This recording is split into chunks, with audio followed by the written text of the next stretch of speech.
প্রবাসীদের দুঃখ বুঝার যেন কেউ নেই। প্রবাসীদের অনেক দুঃখ কষ্টের মধ্যে থেকে একটি কষ্ট হল, প্রবাসীরা যখন দেশে যান তখন আত্মীয় স্বজন পাড়া প্রতিবেশীরা কিছু কথা এমনভাবে বলেন যা তাদের অনেক কষ্ট দেয়া।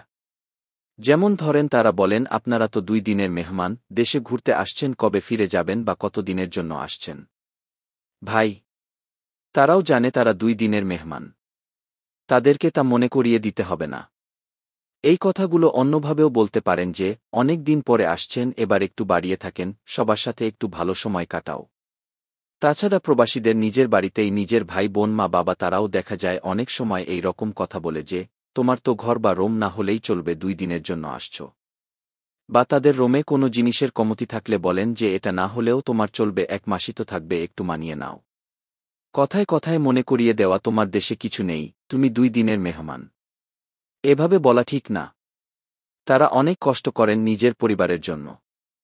তারাও দিন শেষে চায় নিজের বাড়িতে নিজের মা বাবা ভাই বোন স্ত্রী সন্তান নিয়ে একসাথে মিলেমিশে বসবাস করতে। কিন্তু সবার খুশির কথা চিন্তা করে অনেক কষ্ট করে প্রবাসীরা।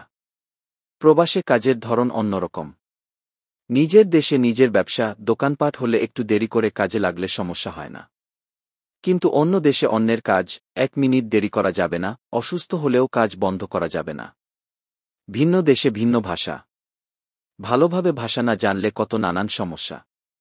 নিজ দেশে কাজ করলে ভাষার জন্যও কষ্ট করতে হয় না। দেশের মানুষ উপলব্ধি করতে পারবে না প্রবাসীরা কত কষ্ট করে। তাছাড়া দেশে পরিবারের কোনো কিছুর প্রয়োজন পড়লে তারা 2 দিনও অপেক্ষা করবে না। বিদেশে বারবার কল দিয়ে তাগিদ দিতে থাকেন, এই জিনিস লাগবে, তাড়াতাড়ি দাও। যদি তাদের বলা হয় 2 দিন অপেক্ষা করেন, এখন পারা যাবে না, তারা বুঝতেই চান না। তারা হয়তো মনে করেন প্রবাসে যারা থাকেন তাদের কাছে অনেক টাকা আছে।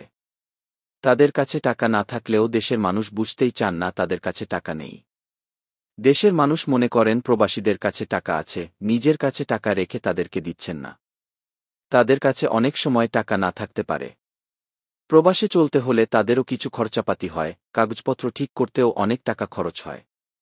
সব দিক বুঝতে হয়। প্রবাসীদেরকে পরিবারের 2 দিনের মেহমান না মনে করে। তাদের দুঃখ বুঝার চেষ্টা করুন। বাড়িতে আসলে মেহমান না বানিয়ে পরিবারের সদস্য বানিয়ে রাখুন। তারাও একটু খুশি অনুভব করবে।